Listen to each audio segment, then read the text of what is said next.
Hey everyone, and welcome to TopThink. Today, we're going to learn about the 5 types of psychological power. Now let's begin. What gives you power over someone else? Why can one person make a demand and a bunch of other people will listen without question?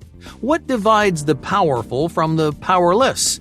And where does their power come from? Power governs how you think, act, and make decisions in almost any social setting. No matter where you go, you're constantly searching for ways to relate yourself to the people in your environment. Now imagine yourself at the grocery store. Most people wouldn't think of this as a very power-heavy place, but it is. As a customer, you weigh your power against that of a cashier or a manager.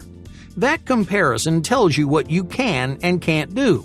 You can, for example, ask for service or request something from an employee.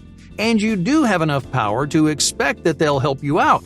Now, on the other hand, you don't have the power to decide if an item is on sale or restock an empty shelf. In this way, every environment creates a unique hierarchy of power. Now, of course, that doesn't mean every instance of power is inherently different. In the late 1950s, 2 leading social psychologists, John French and Bertram Raven, published a transformative study on psychological power. They discovered that there are essentially 5 bases of power. Every power dynamic, whether you're in class, at work, or just at the grocery store, stems from one of these fundamental categories. But before we discuss each kind of psychological power, let's cover one last question. Why is learning about power so important? On the surface, psychological power seems like an excuse to manipulate the people around you, and if used for the wrong reasons, it certainly can be. But understanding power serves a much more important purpose. It allows you to reflect on why you listen to certain people over others, to gain a better grasp on where you stand in the dozens of social spheres that you interact with on a daily basis, to become a more capable leader and to motivate all the people who depend on you for guidance. So, whether you like it or not, power will play a significant role in your life. It will impact your career, your relationships, and your future success. The sooner you recognize the power dynamics in your life, the better prepared you'll be to manage and overcome them. All right, now let's dive into the 5 types of psychological power. Number 1. Reward power. When someone has something you want, they have some degree of power over you.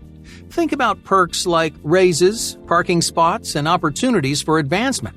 If used correctly, rewards can be an incredible motivator. People are far more willing to invest work into something when they feel like they're getting a fair reward.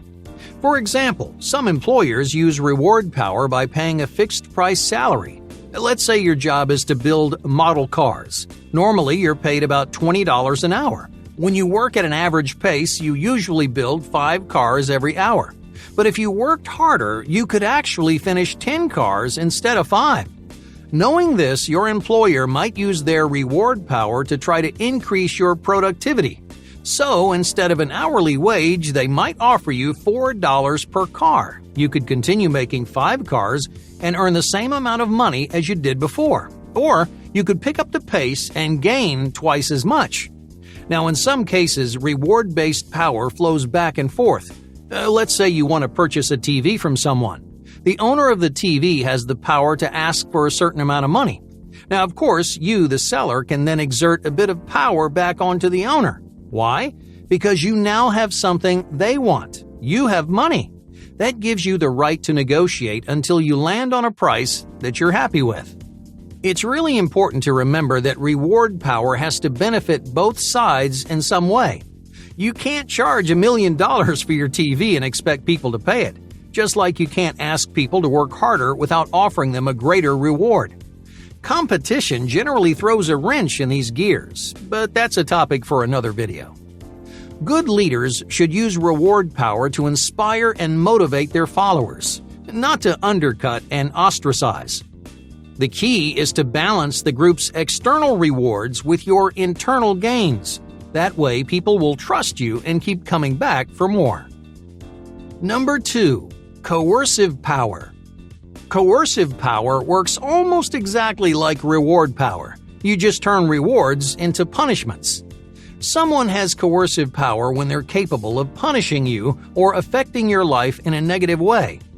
Let's say your boss begins laying people off at work. You notice that he only fired people who didn't follow orders. Since you're scared of losing your job too, you do exactly as he says. You assume that you're going to be punished if you disagree with him. In other words, the punishment is effectively changing your behavior. You accepted your boss's demands in order to avoid a harmful outcome. Coercive power should be used sparingly, if at all. It's rarely a good decision to intentionally use fear to gain power over others. It's ethically questionable and it breeds contempt in the workplace. If used recklessly, rewards and punishments can make people feel manipulated and taken advantage of. So make sure you never use your power to justify an act of bullying. Number 3. Expert power. Even if someone can't reward or punish you, they can still have significant power over you. It's important to remember that power dynamics aren't always an exchange of resources. Expert power is a great example. It depends solely on your perception of another person's expertise. If you're a young entrepreneur, you would attribute more power to a successful businessman, right? That businessman has much more experience, so his advice would be more valuable than yours. His expertise grants him power over someone who has less knowledge. Expert power doesn't usually result in concrete changes. Instead, it affects thoughts and abstract ideas. An amateur artist might base their style off of an expert that they admire. That expert has no direct control over the artist's behavior. However, their influence changed the way the artist was thinking. Now, of course, a new mindset can affect every nook and cranny of your life, so don't make the mistake of thinking expert power doesn't do anything. Number 4. Legitimate power. Legitimate power is probably the most complicated of the 5 foundational powers. It's the reason why a CEO can boss around his subordinates. It's why the president is considered a more powerful person than a single senator or governor.